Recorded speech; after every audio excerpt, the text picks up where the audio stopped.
Conhecemos o sexo como uma inelutável necessidade física e psicológica, e ele parece ser uma causa profunda do caos na vida pessoal de nossa geração.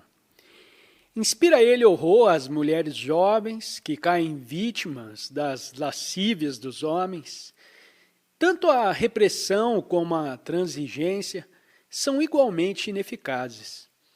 Como podemos resolver esse problema? Resposta: por que logo transformamos num problema tudo quanto tocamos? Fizemos de Deus um problema, fizemos do amor um problema, fizemos das relações, do viver um problema e fizemos do sexo um problema. Por quê? Porque tudo o que fazemos é um problema, uma coisa medonha. Por que sofremos?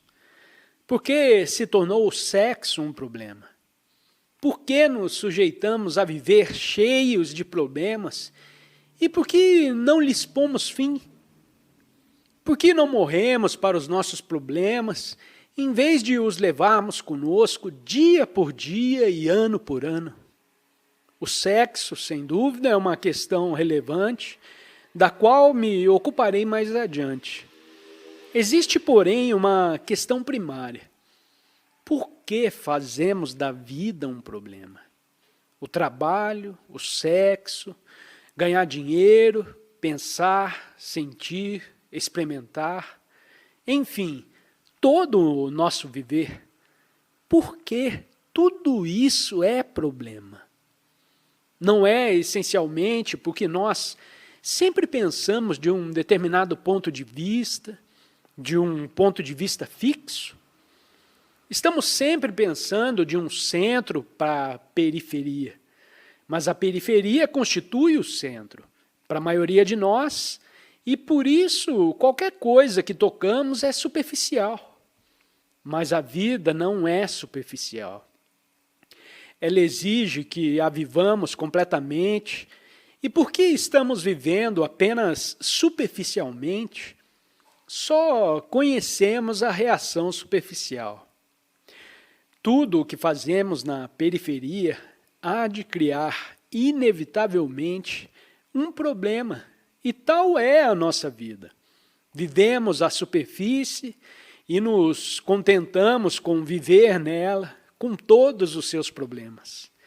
Assim, existem problemas enquanto vivemos superficialmente na periferia, sendo essa periferia o eu e suas sensações, o qual pode ser exteriorizado ou subjetivado, o qual pode ser identificado com o universo, com a nação, ou com outra coisa qualquer feita pela mente. Enquanto vivemos dentro da esfera da mente, haverá complicações, haverá problemas. E é só isso que sabemos. A mente é sensação.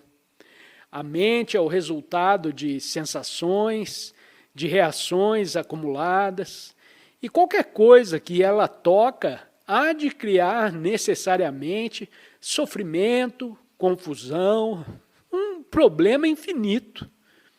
A mente é a causa real dos nossos problemas. A mente que funciona mecanicamente, noite e dia, consciente e inconscientemente.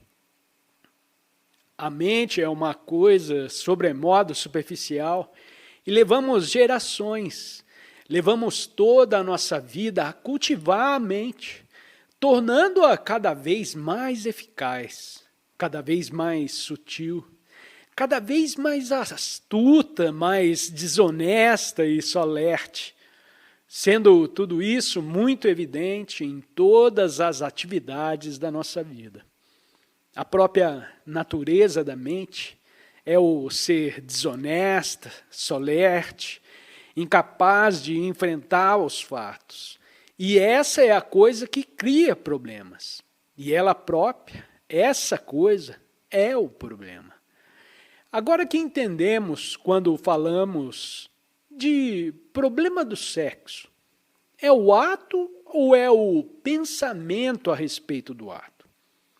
Evidentemente, não é o ato.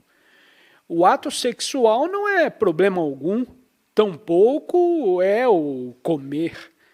Mas se ficamos a pensar o dia inteiro a respeito do comer ou de qualquer outra coisa, ela se torna um problema para nós. Não ria e não olhe um para os outros. Essa é a sua vida. Então, qual é o problema? O ato sexual ou o pensamento relativo ao ato? E por que pensa a esse respeito?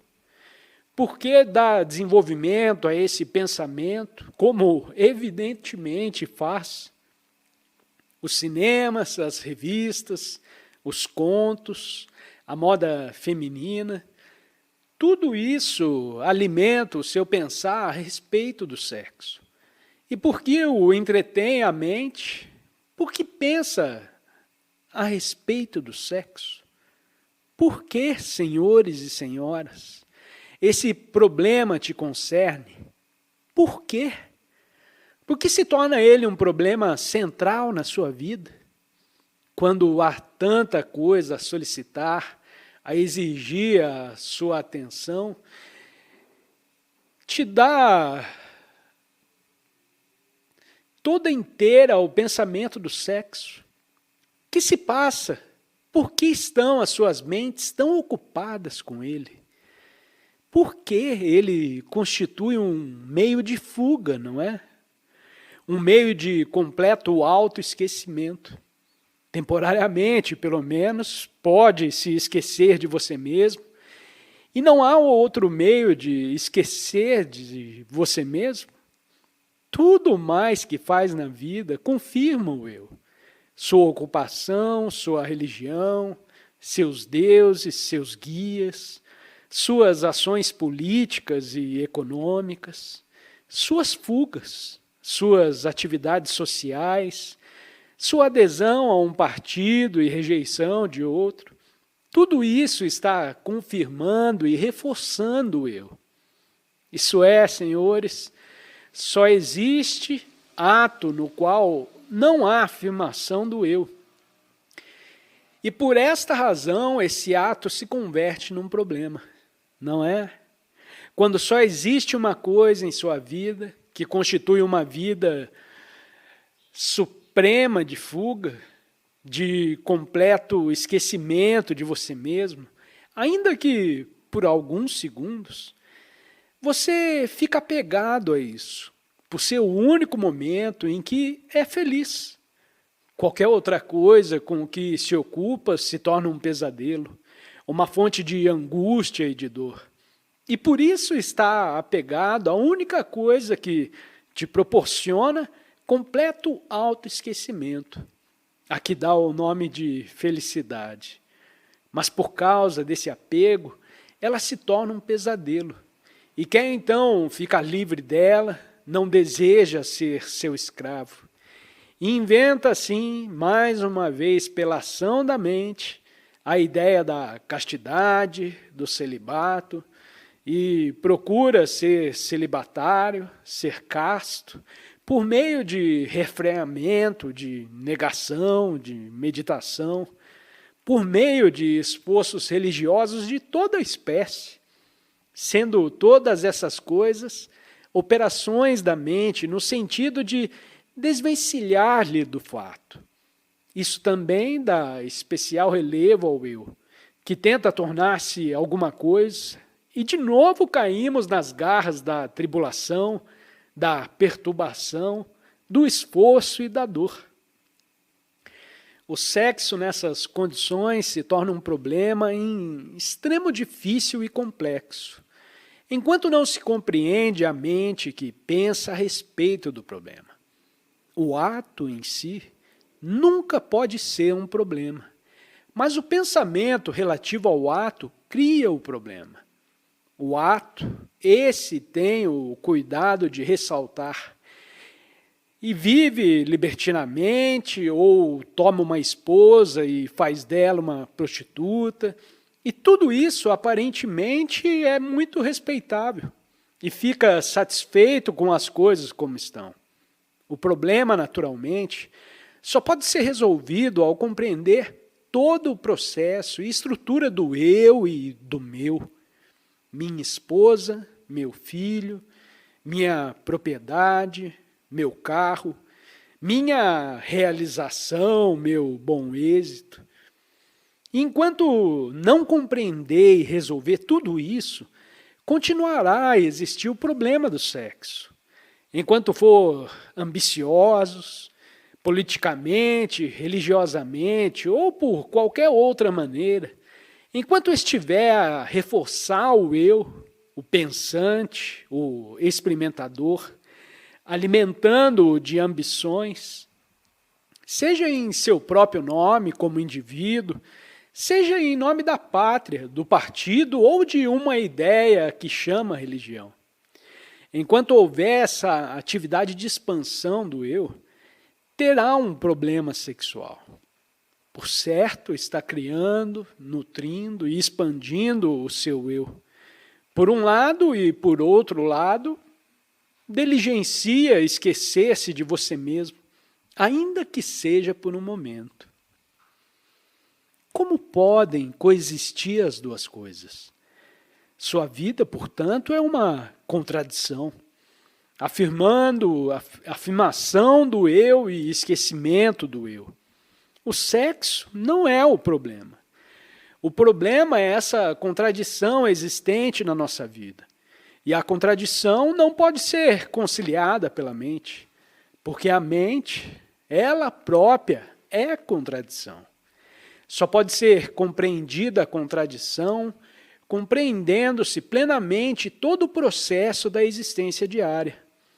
O frequentar os cinemas para contemplar mulheres na tela, a leitura de livros que estimulam o pensamento, as revistas cheias de gravuras seminuas, sua maneira de olhar para as mulheres, os olhares furtivos que te fascinam, todas essas coisas estimulam a mente por vias tortuosas a afirmar o eu. E, ao mesmo tempo, procura ser bondoso, delicado e terno. As duas coisas não podem andar juntas. O homem ambicioso, espiritualmente ou a outros respeitos, nunca pode estar sem um problema, porque os problemas só terminam quando o eu foi esquecido, quando o eu é inexistente. E esse estado de não existência do eu não é um ato de vontade, não é mera reação. O sexo se torna uma reação. E quando a mente procura resolver o problema, só o torna mais confuso, mais perturbador, mais doloroso. Assim não é o ato o problema, mas a mente é que é o problema. A mente que diz que precisa ser casta, e a castidade não é coisa da mente. A mente só pode reprimir as suas atividades, mas repressão não é castidade. A castidade não é uma virtude. A castidade não pode ser cultivada. O homem que está cultivando a humildade não é, de certo, um homem humilde. Ele pode chamar o seu orgulho humildade, mas é um homem orgulhoso, sendo por isso que procura tornar-se humilde. O orgulho nunca pode tornar-se humilde, e a castidade não é coisa da mente, não pode se tornar casto. Só conhecerá a castidade quando houver amor, e o amor não é coisa da mente. Assim, o problema do sexo, que tortura tantas pessoas no mundo inteiro, não pode ser resolvido enquanto a mente não for compreendida. Não podemos fazer cessar o pensar, mas o pensamento cessa logo que cessa o pensante. E o pensante só pode cessar quando há a compreensão de todo o processo. Vem o medo à existência quando há divisão entre pensante e pensamento. Quando não há pensante, só então não há conflito no pensamento. O que é implícito Não requer nenhum esforço para ser compreendido. O pensante nasce em consequência do pensamento e se esforça, então, por moldar, por controlar os seus pensamentos e fazê-los cessar. O pensante é uma entidade fictícia, uma ilusão da mente. Quando há conhecimento real do pensamento como um fato, não há necessidade de se pensar no fato. Se há percebimento simples, sem escolha, então o que está implícito no fato começa a se revelar. Portanto, o pensamento como fato deixa de existir. Verá então que os problemas que nos devoram o coração e a mente, os problemas de nossa estrutura social, podem ser resolvidos. Então, o sexo já não é um problema. Tem o seu lugar próprio. Não é nem uma coisa impura, nem uma coisa pura. O sexo tem o seu lugar próprio, mas quando a mente lhe atribui o lugar predominante, então ele se torna um problema. A mente atribui ao sexo um lugar predominante, porque não pode viver sem um pouco de felicidade. E por isso o sexo se torna um problema. Mas logo que a mente compreende de modo integral o seu próprio processo e deixa assim de existir, isso é, logo que cessa o pensar, há então criação. E é essa criação que nos faz felizes. Achar-se nesse estado de criação é felicidade suprema, porque ele é autoesquecimento, no qual não há reação procedente do eu. Não é esta uma solução abstrata ao problema diário do sexo. É a única solução.